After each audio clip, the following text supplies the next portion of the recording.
Hi everyone, I'm Brandon. Welcome back to my channel.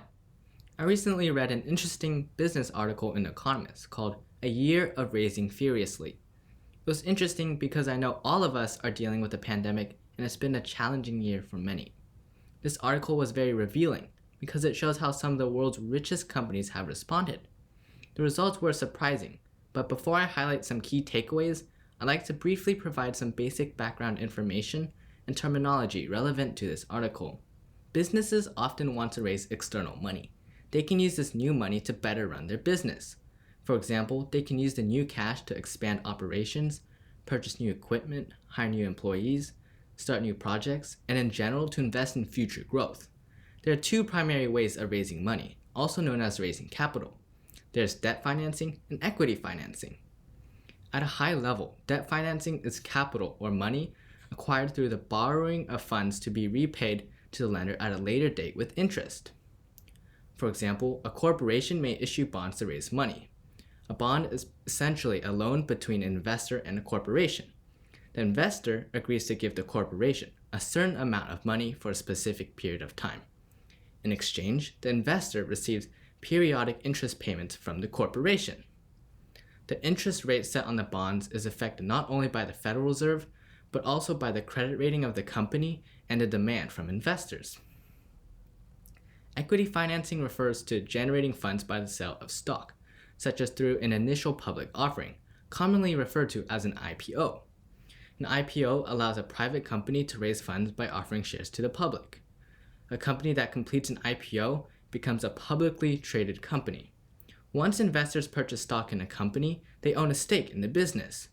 Now that they are shareholders, they typically want to see the business generate consistent profits in order to maintain a healthy stock valuation. Now on to the key points I'd like to highlight from this article. This year, capital raising worldwide reached an all-time high. Non-financial firms raised $3.6 trillion in capital from public investors. Of that amount, investment grade and high-yield corporate debt brought in $2.8 trillion. That's 78% of all the capital raised so far this year. And then there's the IPOs, as well as secondary stock sales that contributed to that large amount of corporate capital raised in 2020. Here's another interesting graph from the article that shows how the debt issued and equity raised was not limited to one region. Specifically, we see data on capital markets for the United States, Asia Pacific, and Europe.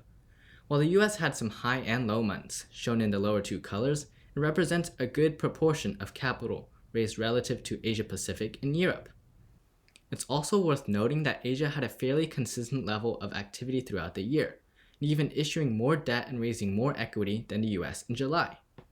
Due to the COVID recession, interest rates have been low, thus making debt financing more attractive. The average investment grade bond issued this year paid interest of 2.6%, down from 2.8% in the prior year. This means that on average, companies were able to borrow more money more cheaply than before. For example, Boeing, an airplane company, sold $25 billion in bonds this spring. Selling stock has also raised a lot of money for companies this year. $538 billion in secondary stock sales were made, a 70% increase from 2019. According to The Economist, in the current environment, investors get excited about companies featuring the keywords digital, cloud, or health. A few notable tech companies that went public this year were DoorDash, Airbnb, and Snowflake. Given the uncertainty of the economy caused by the pandemic, companies have been cautious with their cash. The cash held by the world's 3,000 most valuable non-financial companies has significantly increased to a total of $7.6 trillion from $5.7 trillion last year. Even if you exclude America's top 5 cash-rich tech giants, these companies have a lot of money on hand. It's still too early to tell how this cash will be spent. The Economist believes that many companies are happy maintaining liquidity, at least until the COVID-19 vaccines are more broadly distributed. I hope you learned something from today's video. It was surprising for me to learn how well many of the richest public companies are doing, despite or because of the pandemic. I know for many people, the pandemic is very personal. Capital markets was a new topic for me, so I also included some definitions below in the video description. Thanks for watching. More videos are to come.